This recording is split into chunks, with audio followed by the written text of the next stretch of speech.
First of all, I want to stress that I have done my homework. I've done a lot, and I do mean a lot of research here, and this is not a comfortable area to talk about because whatever you think of people's beliefs, they are their beliefs, but I don't think you could be honest about Mission Impossible and its, quote, lackluster performance and ignore the obvious, namely the S factor.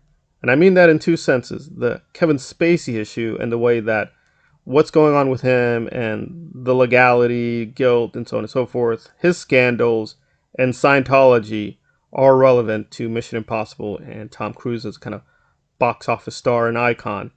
For those who are completely not aware, Tom, for a while, has been tied to Scientology, a very, very controversial religion or thought system created by L. Ron Hubbard years ago, and which he still maintains very friendly ties with.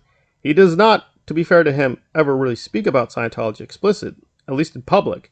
He really hasn't mentioned it at all for a very long time. But he is still very much part of the church, and he still has a lot of grudges to bear because one reporter in particular called Peter, who did a kind of expose on 60 Minutes Australia, the Australian version, not the American one, he asked some uncomfortable questions about Scientology, and apparently Tom has banned him from Mission Impossible.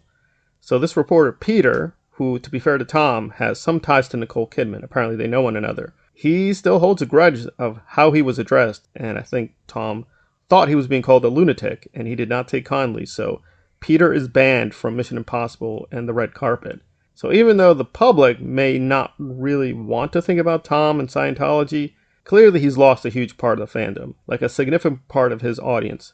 It does not respond well to Scientology, and I think overall there are good reasons, and this is tied to the Danny Masterson case and the various charges by women that he assaulted them and his conviction. Now I want to stress, this is a legal conviction. It could be he is innocent. There were a few funny, murky things about the trial where the victims communicated with one another. They're not supposed to be doing that. And in fact, in one charge in particular, it looked like a really insane story. Again, it might have happened. A lot of crazy things do happen with Scientology. And there is a culture of abuse with the Scientologists. However, I want to stress, he could actually genuinely be innocent. However, I do think the testimony of the victims overall is credible.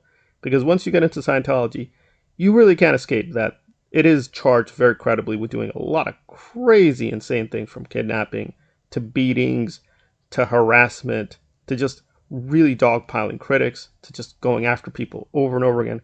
So in some ways, the trial was unfair, that perhaps some people had a very negative association with Scientology.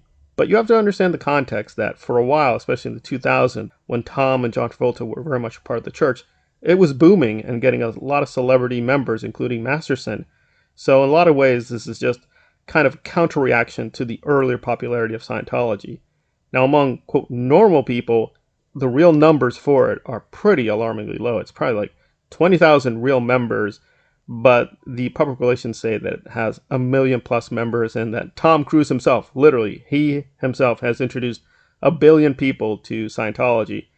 The numbers really don't reflect that. And again, I want to stress, there is no direct tie with Tom and Danny, but once you know more and more about Scientology, it's really hard to escape the idea that he had some kind of vague notion of what was going on with Daniel and his family, because only a few members of the family that have separated from Scientology. So his brother and sister and mother are very much part of the Scientology culture. And I don't think you can be honest, especially after The Flash, and where a lot of people, rightly or wrongly, stressed Ezra Miller and his controversies, why nobody talks about Scientology. Now, the box office is good internationally, but domestically, it's just not going anywhere. It just had a huge drop off. There is, of course, Oppenheimer and Barbie. But again, the domestic box office for Mission Impossible has been pretty weak for a long time.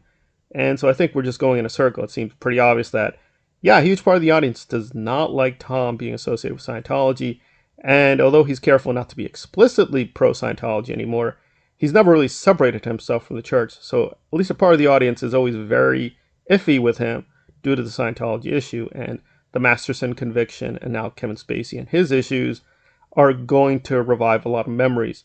And even if you're not into this stuff or don't care about it, these videos and exposés get millions of views. So there is a big part of the public that is aware of his controversial ties, and they may not be willing to pay for Mission Impossible because they just don't like what Scientology is up to. If other people don't want to talk about it, I can respect that.